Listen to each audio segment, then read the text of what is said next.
Shabbat Shalom, everyone. My name's Daniel, and I'm the Vegan Nazarite. Well, folks, back into my normal office today. It's kind of nice because when you're traveling, it's always a little tiring, and we had a good time, and my wife got recognized for a few things. It's all good, but I'm glad to be at home in my normal little office space. Um, Last week, I shared some of the verses about the Sabbath days and why it's important, and also where what the prophets say about the Sabbath day and how we can either keep it holy or to desecrate it. Uh, yes, there is. Yes, God gives us a command to keep the Sabbath day holy and to basically focus that day on the things of Yah and the things of heaven, we could say, uh, and reserve that special day for the Torah says, a perpetual command. So uh, whether you are a Christian, a Jew, or Gentile, it doesn't matter. God's commands never change. And the Sabbath day is Saturday, not Sunday, as many uh, people who claim to follow Yeshua do. I took some very clear examples of the Messiah and his followers that they, even after his death, honored the Sabbath day very clearly, and that Sabbath day was the seventh day of the week and not the first day, as in many churches claim to do. They claim to say that the Sabbath has been changed to the day that Yeshua resurrected. I don't agree with that, obviously. We are told in the Torah not to change one word or one command, and even Yeshua tells us the same thing. So, if you truly are a follower of Yeshua, you should follow and do things the same way that he did them. And to do the Sabbath day exactly the way he did it. And last week I shared that his custom was to go and read the law and the prophets every Sabbath day and teach. And which is basically the same thing I'm trying to do today. And I'm not putting myself uh, as good as Yeshua, obviously not. I'm a man and I'm a sinner, and a great one at that. A little less now that I've fallen in love with the commands that Yah gave us people, but a sinner nonetheless. So today I want to share um, another teaching I did a very long time ago, about 4 years ago, and it's about 1 Thessalonians 5:14, verses 5:14 to 24, uh, which what I consider, in Paul's words, one of the best places to read what a good follower of Yeshua or Jesus is. And we read that in 1 Thessalonians chapter 5, verses 14 to 24. So when I'm weak, and I don't mean physically weak, I mean weak spiritually, and we are in the world, and the world is constantly pulling at us to, we can say, suck us in into going back to sin and going back to the ways of the world, which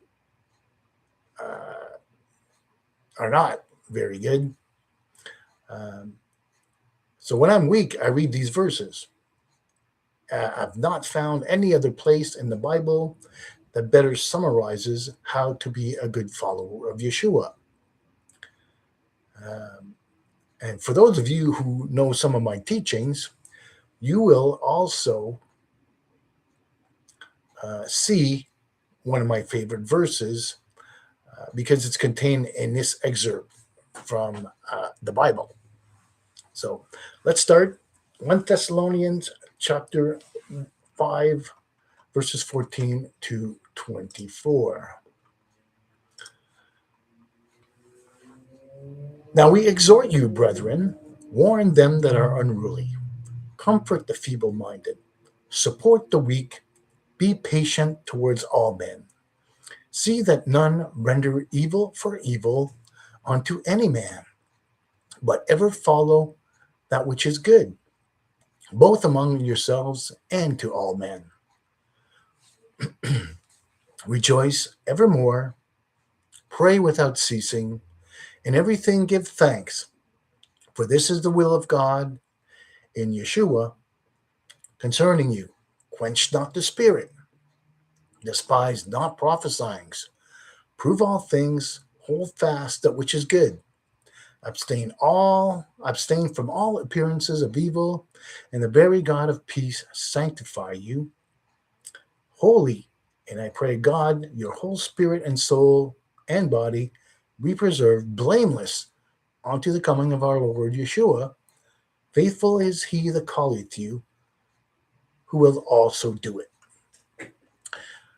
There we have it, folks. That's, to me, are very wise words to live by.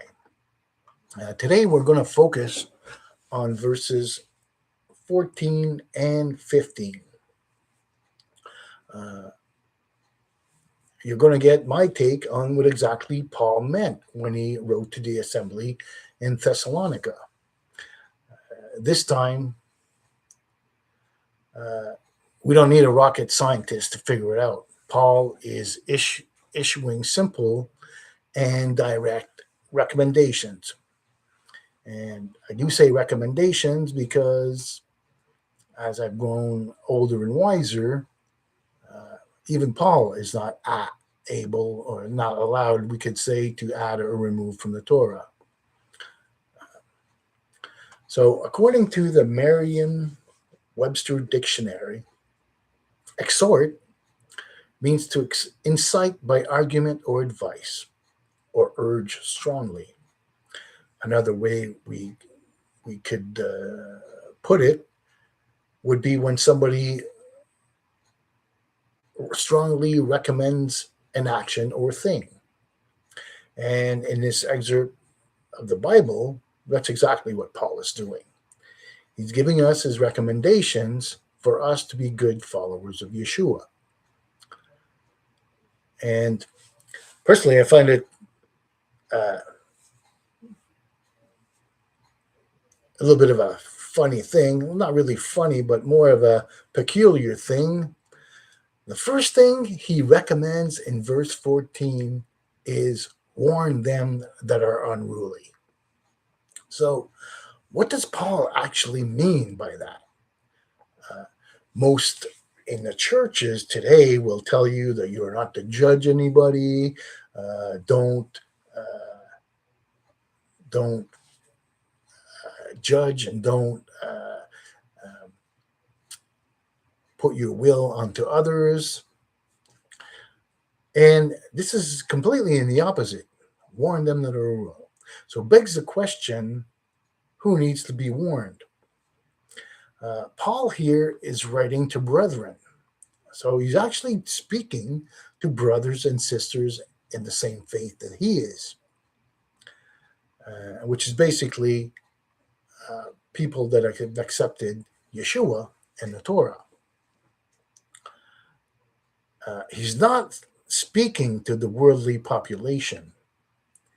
So his first recommendation is to warn other brothers and sisters in the faith, to speak to brothers and sisters in the assembly that have strayed away from the commands of the Mosaic law. And that can be any of the commands in the first 5 books of the Bible. And if you follow any of my teachings, you'll know that the law is sealed.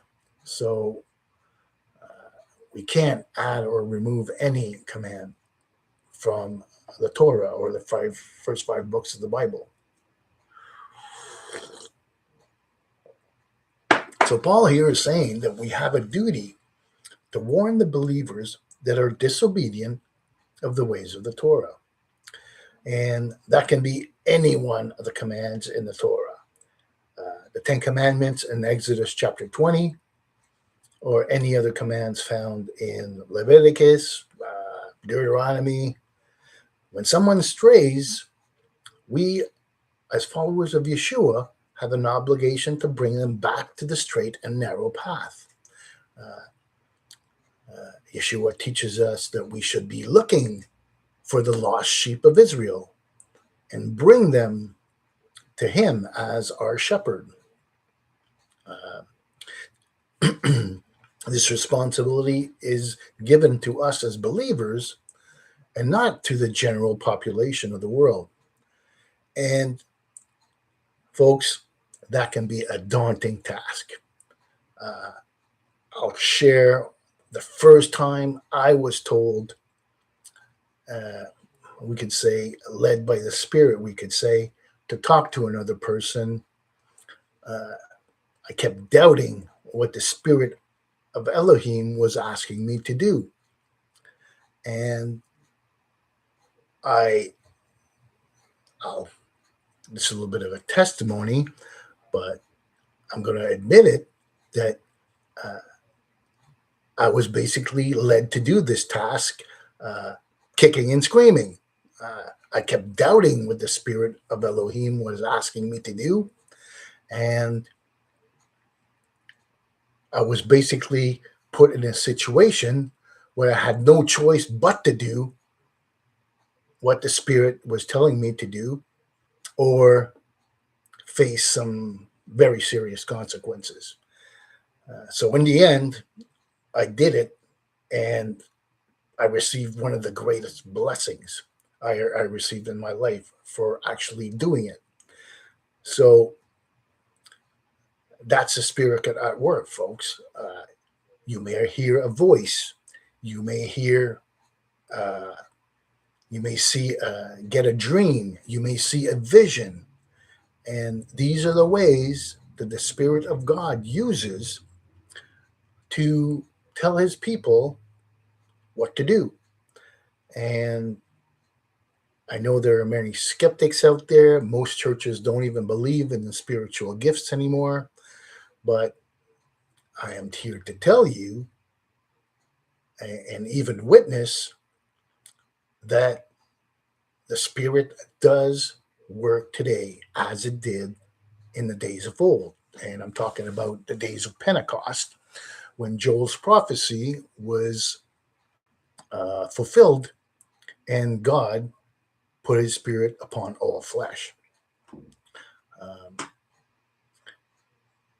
And I'll just add a little bit to this. Basically, I had a vision, and a vision is the same as a dream, but you're wide awake, of me telling somebody I knew, basically to repent, because when God sends a prophet, it's usually not for a good reason. It's usually to fix a wrong. And I delayed and I struggled with this task for a long, long time, until there was just no choice, that I had to do it, or we could say face the consequences. And so God might get you to do something, and if you keep refusing, a little bit, Jonah comes to mind here a little bit. He might actually make sure that you do it, no matter what you have decided. So God, make no mistake, folks, God is in control of everything. And if he puts his mind to get you to do something, you will do it. Uh, Even if you don't want to. In the book of Jonah, Jonah is very, we could say, stressed on why God is trying to send him to Nineveh. And he tries to hide or run away from God. And ultimately, it doesn't matter how hard he tries to hide. God gets what he wants done anyways. And the Ninevites end up repenting in sackcloth and ashes, which is an amazing story in itself. One of the first stories of God sending his prophets to what God calls in the book of Jonah, the ones that don't know their right hand from their left. In other words, they don't know the Torah, they don't know God at all. They're ignorant about the ways of Elohim. So, make no mistakes, folks. If you are uh, lit by the Spirit, God will use you, and you may have to fix a wrong. And we always have to keep the Torah in mind here. I just want to share another verse from Paul. And what does he mean about warning the unruly? Here, there's a good example in 1 Corinthians 5. And I'll just read this very quickly. It is reported commonly that there is fornication among you, and such fornication as it is not so much named among the Gentiles that one should have is his father's wife. And you are puffed up, and rather have not mourned. He that had done this deed might be taken away from among you. For verily, absent in body, but present in spirit, have judged already, as though I were present, concerning him that hath so done this deed. So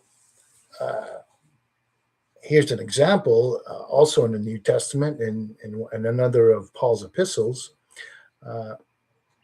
where the people of the assembly were actually thinking they were good by letting this sin go rampant in their assembly. Paul basically ends up by saying, your glorying is not good.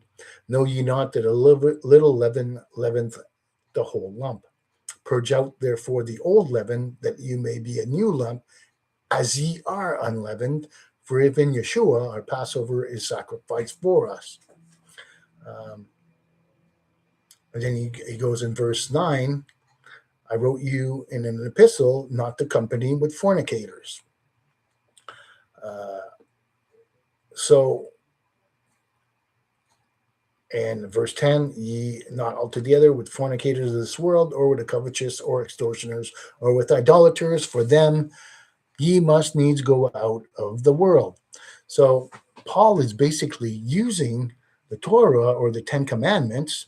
We know that there's prohibitions for idolatry, extortioners, basically people who steal from others, covetous, another one of the Ten Commandments. So Paul is basically telling people to keep their assembly as pure as a piece of unleavened bread without the sin in it. So I know this might be confusing for some people out there, but we really shouldn't accept some of these assemblies, or some of these sins within assemblies is probably a better way to say it, because it's basically polluting the church or polluting the assembly. So again, folks, if you think Paul gives us a license to sin, I just read you a very, very specific and clear example that Paul uses the prohibitions in the Torah and the Ten Commandments to make his point. So that's a very good example of the kinds of things Paul means when he says, warn the unruly. And I know it's difficult. I'm as guilty as the next guy. When the Spirit tells you to do something, we always doubt, we always delay. I would be surprised if I can find one prophet in there in the whole world who did at one point or another not go against, but delay or not completely do his job when the Spirit speaks. Many, well, all the prophets, in my opinion, at one point or another, think that God asks them something that's extremely difficult, and they feel completely unworthy, and some of them even ask for death. So they'd rather die than do what God tells them. So make no mistakes, folks. God is a very tough master, and he will, if he doesn't ask you to do things that are hard, you're probably not worshiping the proper God. I'll just leave it at that. So the second recommendation is to comfort the feeble-minded. And does that mean that we should help the mentally ill? Sure it does. Just like Yeshua teaches us to help the sick and the needy. But it can also mean something else. The original Greek word is Strong's G 3642 or 3642, which can also mean weak-spirited. And in my opinion, and again, don't take it from me, I'm just a man, that makes more sense. An assembly of believers is a mixture of old and new followers of Yeshua. Just like in an army platoon, there's a mixture of combat vets and new recruits. So my take is that Paul is recommending the veterans or the elders of the assembly, the ones that have mature spiritual armor, to help and feed the newer believers. When we're new to following Yeshua,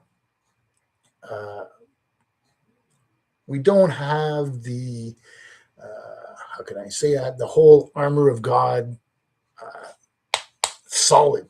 It's not, it's a very soft shelled armor, and it's very easy for the enemy and enemies to go through it because our faith may not have been tested.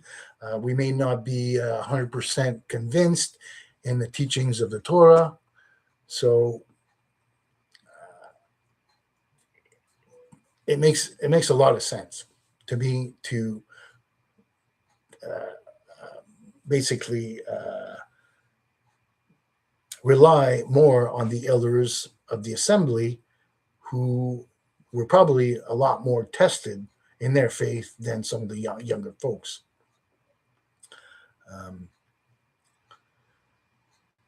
So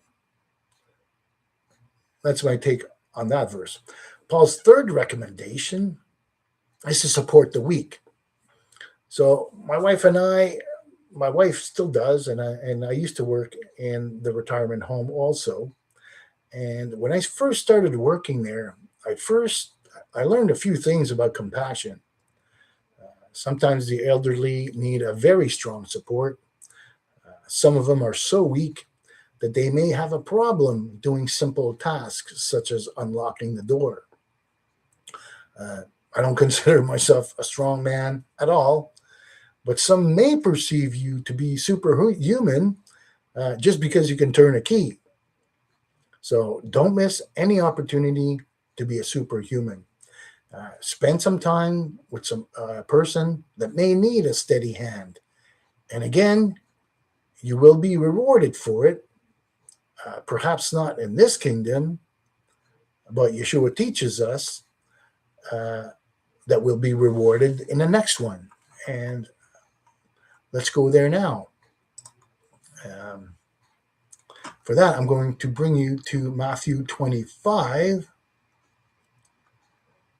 verses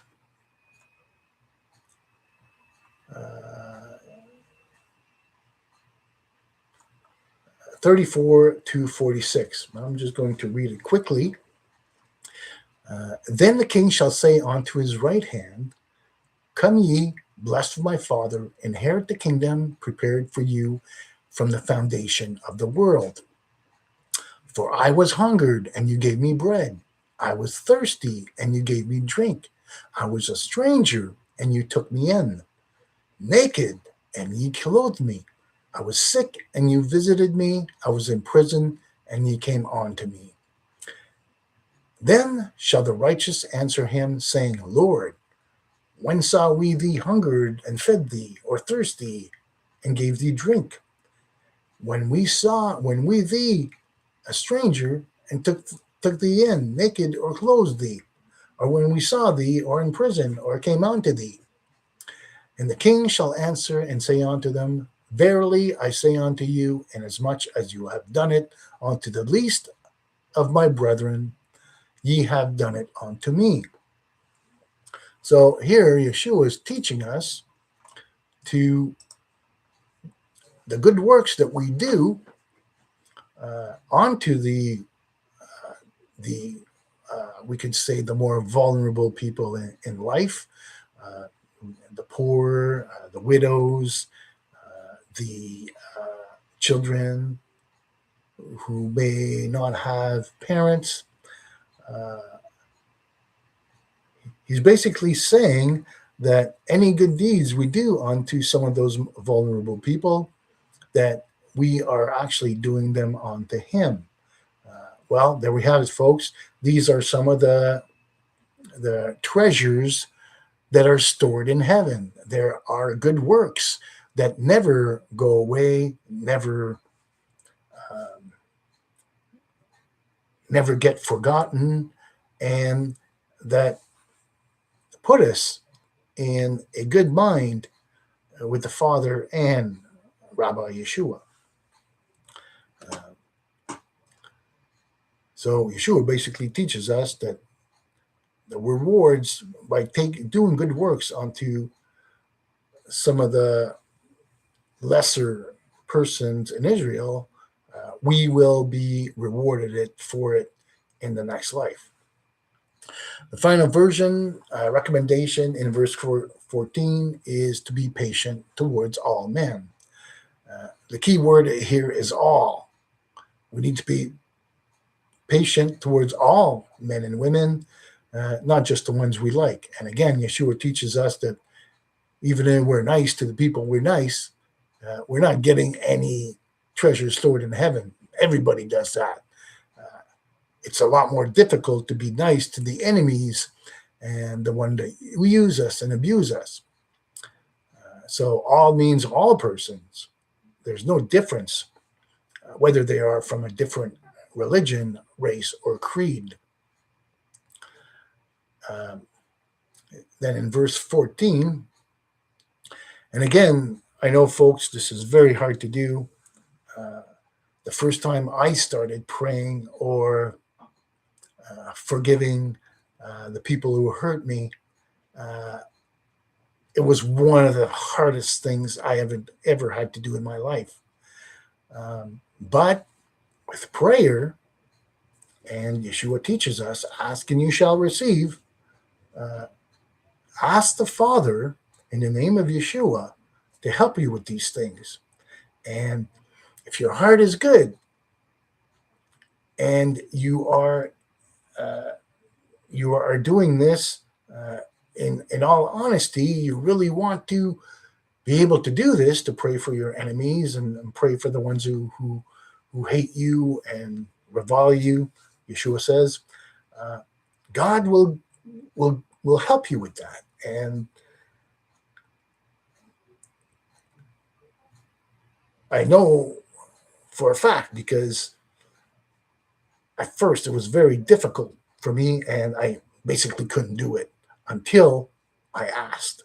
And then uh, Yah softened my heart to be able to do some of these things.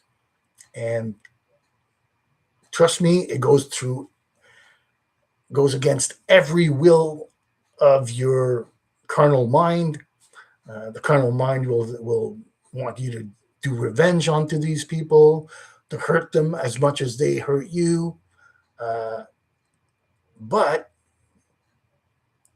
Yeshua teaches us through the Torah and the love thy neighbor command that we are to love thy neighbor as ourselves.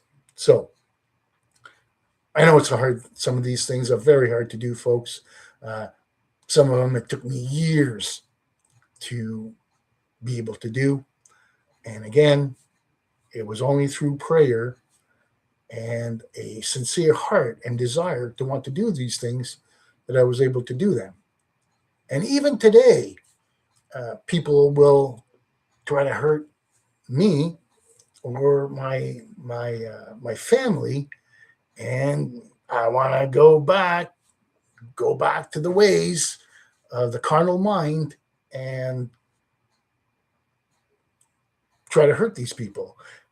But that's not what the Torah and that's not what Yeshua and even Paul in this case teach the children of Israel. Okay, on to verse 15. Verse 15, Paul tells us something that may be a stumbling block for many so called believers. See that none render evil for evil unto any man, but ever follow that which is good, both among yourselves and to all men. So, to all men, and we could add women there, it doesn't matter which sex you hurt or you do good to. So, many so called believers carry preconceived notions about other people. And they may think that they are above others because of their intellect. They may think they're better than others. Uh, they may think they are better than others. They may think their color of their skin is better than another person. They may even think that their religion is better than another person's. Um, Here, Paul affirms that all persons are worthy of the same treatment. No real follower of Yeshua should carry a grudge or do an act of revenge towards any other people, no matter what race, what religion, or creed. So, if you are part of an assembly and that assembly is urging you to act in violence or in revenge towards another person, you need to reject their actions. Uh, Put verse 15 right in their face if you have to. Uh, they're not teaching according to the Bible or the Torah or the teachings of Yeshua. They're teaching against the spirit of Elohim. So don't fall into that trap. These leaders are the blind who lead the blind into the ditch. Uh, and if they don't repent, you really need to uh, leave that assembly because, folks, uh, many pastors will teach hate outright or preference of a color or a creed or a race or another religion. Uh, don't fall into that trap, ladies and gentlemen. Uh, it's basically the trap that uh, I don't like going into politics too much, but these are the politics of hatred and basically prevalent in many of the conservative uh, minded people out there. Uh, if you are professing hate, if you are spreading hate, if you are prefer one race over another. We read time and time again that Yah does not respect persons. In other words, he doesn't care what you're from. Everybody may be grafted in the tree of Israel if they search for him with their whole heart and their whole soul. So it doesn't matter if you're poor, it doesn't matter what color of your skin, it doesn't matter what church you belong to. Uh, I used to belong to the church of, well, it's called the Apostate Church in the New Testament, which is basically a church that's a fake church. And after my research, um, I realized that the real church is no church, and it's the law of the prophets, the law and the prophets, exactly what Yeshua teaches his disciples. So,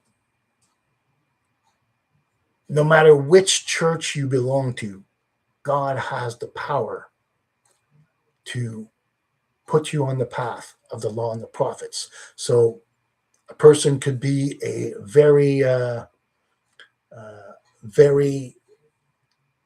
jaded in their thoughts and in their religion, but give them some time and give them the spirit, they can be one of God's greatest uh,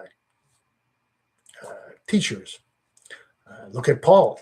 Paul was basically a murderer and was persecuting the persons who accepted Yeshua and the law and the prophets.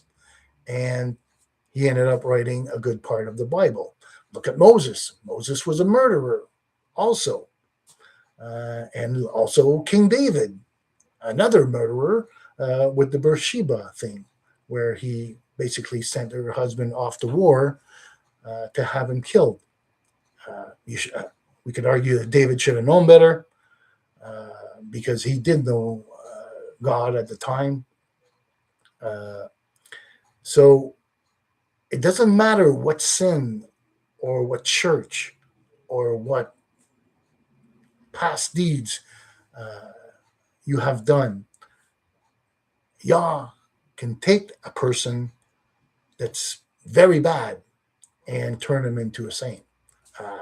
There's examples of that all over the Bible. I just named three: Moses, Paul himself, and King David. So that's why it's important to judge, but not judge to the point of not giving them back, giving them a chance. Um, I know it's a little bit of a sketchy line here, the line between judgment and mercy. All in all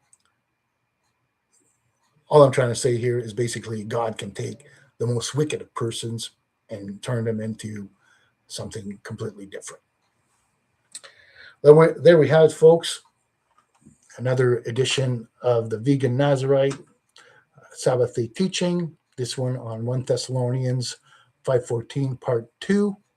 This is the first part, actually, part 2. It was part 2 in my original Reddit post, but in remastering these teachings, I decided to put it back to number 1 because it's actually the start. So there we have it, folks. Let me go to the comments. And we have Chris here, aka PC. All of the affirming churches need to reread 1 Corinthians 5. And I do agree. So many churches accept some blatant sins out there. I don't want to go in details, but Paul gives us an example that he basically says, give them back to Satan. In other words, if they're coming to an assembly and they're displaying some very sinful behavior, Paul basically teaches them to let them go back to their sins until they understand and go back to repentance. So thank you for the comment, Chris. And I hope that my answer made sense.